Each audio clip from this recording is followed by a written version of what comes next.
Hello नमस्कार दोस्तों, आप सभी का इस चैनल पर स्वागत करता हूं। आज के इस वीडियो में लैंडस्लाइड भूस्खलन के बारे में डिस्कस करने वाले हैं। इसमें काजेस जानने का प्रयास करेंगे, इफेक्ट एंड टाइप्स जानने का प्रयास करेंगे। राइट, सबसे पहले तो ये वीडियो काफी इंपॉर्टेंट रहने वाली है हर एक कॉम्पिटिटिव एग्जाम के लिए। तो इस वीडियो को स्टार्ट करते हैं। सबसे पहले लैंडस्लाइड होती क्या है उसके बारे में जानने का प्रयास करते हैं। लैंडस्लाइड सबसे पहले एक नेचुरल डिजास्टर है जो कि बहुत ज्यादा नुकसान लाइव्स का और इंफ्रास्ट्रक्चर का पूरे ग्लोब के अंदर देखने को मिलती है। राइट, यानी कि कह सकते हैं कि नेचुरल डिजास्टर है लैंडस्लाइड, और मैसिव डिस्ट्रक्शन इसकी वजह से होते हैं। बहुत सी जान माल का नुकसान होता है पूरे ग्लोब के अंदर। लैंडस्लाइड को सिंपल सिंपल भाषा में हम लैंडस्लिप भी कह सकते हैं। लैंडस्लिप इस वजह से कोई भी एलिमेंट है अपर पोर्शन पे है और नीचे वो गिर जाए due to gravity, due to slope failure, तो आपका उसको लैंडस्लाइड की कैटेगरी में रखते हैं। वो कहीं ना कहीं स्लम्प फेलियर की वजह से या फिर डाउन हिल की वजह से, अर्थ रॉक या डेब्रिज या तीनों का कॉम्बिनेशन एक साथ नीचे गिर जाता है तो उसको हम लैंडस्लाइड की कैटेगरी में रखते हैं।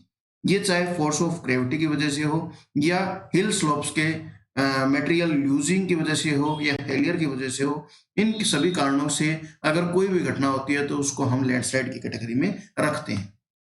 इन इमेजेस के थ्रू आप देख सकते हैं, यहाँ पर अलग अलग इमेजेस डाली हुई हैं, सभी में लैंडस्लाइड आपका देखने को मिलता है। राइट, लैंडस्लाइड की काजेस क्या है? सबसे पहले क्लाइमेटिक फैक्टर बहुत इंपॉर्टेंट रोल रखते हैं, क्योंकि क्लाइमेटिक के फैक्टर्स की वजह से कहाँ पर वर्षा हो रही है, कहाँ पर कैसी मिट्टी है, उन सभी क्रियाकलापों के आधार पर ही लैंडस्लाइड अकर होती है, घटना होती है। राइट, इसके साथ साथ अर्थक्वेक, भूकंप किसी भी जगह पर आते हैं तो वहां पर जो भी जमीन है वो हिलती है, उसकी वजह से भी लैंडस्लाइड देखने को मिलती है।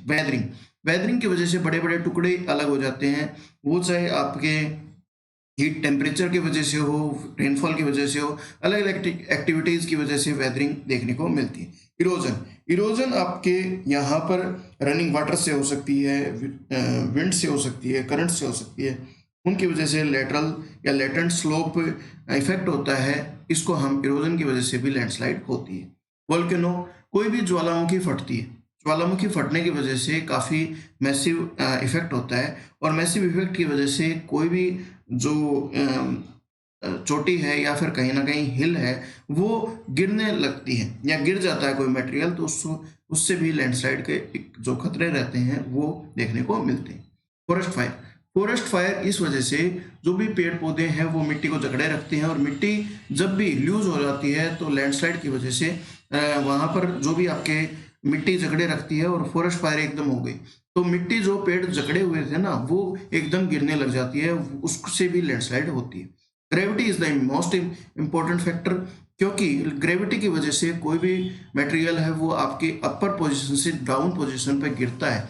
फॉर एग्जांपल आपका ये पहाड़ है, राइट, यहाँ पर ये एलिमेंट नीचे गिर गया तो ये एलिमेंट नीचे गिर गया, ये आपके रॉक नीचे गिर गई तो हम इसको लैंडस्लाइड कहते हैं। और ये climatic factors, earthquake, weathering, erosion, volcano, forest fire, इन सभी से हो सकता है। राइट, ह्यूमन कुछ इफेक्ट होते हैं, जैसे कि माइनिंग की हमने किसी भी क्षेत्र में, तो माइनिंग की वजह से हो सकता है। पूरे के पूरे फॉरेस्ट हैं वो ही हमने काट दिए तो इसकी वजह से भी आपके लैंडस्लाइड देखने को मिलती है। इफेक्ट क्या होते हैं? सबसे पहले तो इकोनॉमिक डिक्लाइन होता है, क्योंकि इसकी वजह से बहुत से प्रॉपर्टी का लॉस होता है। यूएस के अंदर एक बार लैंडस्लाइड आई थी तो उससे 1.5 बिलियन डॉलर का नुकसान हुआ था। तो आप सोच सकते हैं कि कितना इम्पोर्टेंट और कितना ज़्यादा मैसिव डिस्ट्रक्शन ये रहा होगा और यूएस की इकोनॉमी को कितना इफेक्ट डाला होगा। डिक्लाइन, कोई भी आपके जो इंफ्रास्ट्रक्चर है उसका लॉस होता है, चाहे रोड्स हो, चाहे रेलवेज हो, चाहे बिल्डिंग्स हो। यहाँ पर इमेज में देख सकते हैं, यहाँ पर ये रोड पूरा इफेक्ट हो गया, तो ये भी काफ़ी इशू रहते हैं। और यहाँ पर दोबारा रोड बनाना या रेलवेज बनानी, इंफ्रास्ट्रक्चर क्रिएट करना, उसमें पैसा बहुत ज़्यादा लगता है। थर्ड एलिमेंट है लॉस ऑफ लाइफ। कोई भी जो कम्युनिटीज़ हैं वो फुट हिल्स में रहती हैं या माउंटेन्स पे रहती हैं, उनको ग्रेटर रिस्क रहता है डेथ का, यानी कि मृत्यु का काफ़ी खतरा बना रहता है। और ये काफ़ी इम्पोर्टेंट रहता है, क्योंकि और सभी जो नुकसान है उनकी भरपाई हम कर सकते हैं, लेकिन जो लाइव्स का जो नुकसान है, लॉस है, वो हम कभी भी उसको कवर नहीं कर सकते। तो ये मोस्ट इम्पोर्टेंट फैक्टर रहता है। लैंडस्केप का जो ब्यूटी है, ब्यूटी को भी इफेक्ट होता है। यहाँ पर आप देख सकते हैं इमेज के थ्रू, ये जो मटेरियल आपका नीचे गिरा, मटेरियल अगर ये यहीं रहता तो कितना सुंदर लग रहा था ये इमेज, ठीक है। तो ये चीजें भी आपकी देखने को मिलती हैं। सबसे इंपॉर्टेंट इकोसिस्टम, रिवर का इकोसिस्टम, छोटी छोटी मछलियां हैं या फिर जो फ्लो करने के डायरेक्शन है वो इफेक्ट हो जाता है कई बार लैंडस्लाइड की वजह से। उसको अपना क्षेत्र है, आधिकारिक क्षेत्र है, वो छोड़ना पड़ता है, दूसरी जगह से फ्लो करना पड़ता है। तो ये भी काफी इंपॉर्टेंट इफेक्ट होता है लैंडस्लाइड के वजह से। कितने टाइप की लैंडस्लाइड होती है? चार टाइप की मेनली आपकी लैंडस्लाइड देखने को मिलती है। First, fall. फॉल में क्या होता है, यहाँ पर कोई भी मटेरियल है, मटेरियल किसी भी वजह से नीचे गिर जाता है छोटे छोटे पार्टिकल्स में, उसको हम फॉल कहते हैं। सेकंड है टोपल। टोपल में क्या होता है, दरार हो जाती है रॉक में, और रॉक अलग सेपरेट हो जाती है। सेपरेट होने की वजह से जो टुकड़े हैं, रॉक्स हैं, वो आगे खिसकने लग जाती है, तो उसको हम टोपल कहते हैं। Third one is slide. Slide में क्या होता है, मिट्टी आपको ऐसे लगेगा, मिट्टी चलने लग गई, खिसकने लग गई, तो इसको, इस कैटेगरी को हम स्लाइड कहते हैं, जिसमें मिट्टी ही आगे चलने लग जाए, राइट। स्प्रेड। स्प्रेड में कोई भी एलिमेंट है वो फैलने लग जाए, स्प्रेड होने लग जाए, तो उसको हम स्प्रेड कहते हैं। ये चार तरह की टाइप्स है, चार टाइप्स आपके लैंडस्लाइड की देखने को मिलती है। यहाँ पर एक इमेज है, इसमें फर्स्ट जो पोर्शन है ये काफी स्लो एजेंट रहे, बहुत धीरे धीरे चलता है, और यहाँ पर जैसे जैसे हम जाएंगे वेरी फास्ट प्रोसेसिंग होने लग जाएगी। जैसे कि रॉक ग्लेशियर, रॉक ग्लेशियर्स में जो भी आपकी मिट्टी है, मिट्टी धीरे धीरे खिसकने लग जाएगा, धीरे धीरे हो रही है ना, एकदम आपको दिखाई नहीं देगी। दूसरा, second one is slump. Slump में क्या होता है, जो भी मटेरियल है ये आपके इतना था पोर्शन, ठीक है, और ये इतना पोर्शन आगे खिसकने लग गया, इसको हम स्लंप बोलते हैं। Third one is mud flow.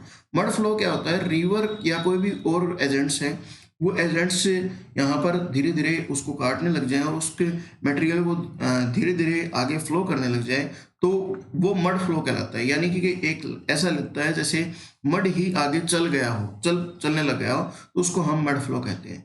Debris flow. Debris flow में क्या होता है, आपका ये मटेरियल आगे इस जगह ज्वाइंट था, ये धीरे धीरे लूज हुआ, और लूज होने की वजह से यहाँ पर ये आगे खिसकने लग गया, इसको हम डेब्रिज फ्लो या रॉक स्लाइड भी कहते हैं। स्नो एवलांच या डेब्रिज एवलांच। डेब्रिज एवलांच में क्या होता है, कोई भी पोर्शन है, कोई पोर्शन आपका धीरे धीरे छोटे छोटे टुकड़ों में एक साथ ही स्पीडली मूव करने लग जाए, इससे ये घटनाएं काफ़ी जो भी हिली एरियाज में काफ़ी देखने को मिलती हैं। इसमें छोटे छोटे पार्टिकल्स एकदम चलने लग गए, तो इससे जो भी ट्रांसपोर्ट को काफ़ी इफेक्ट होता है।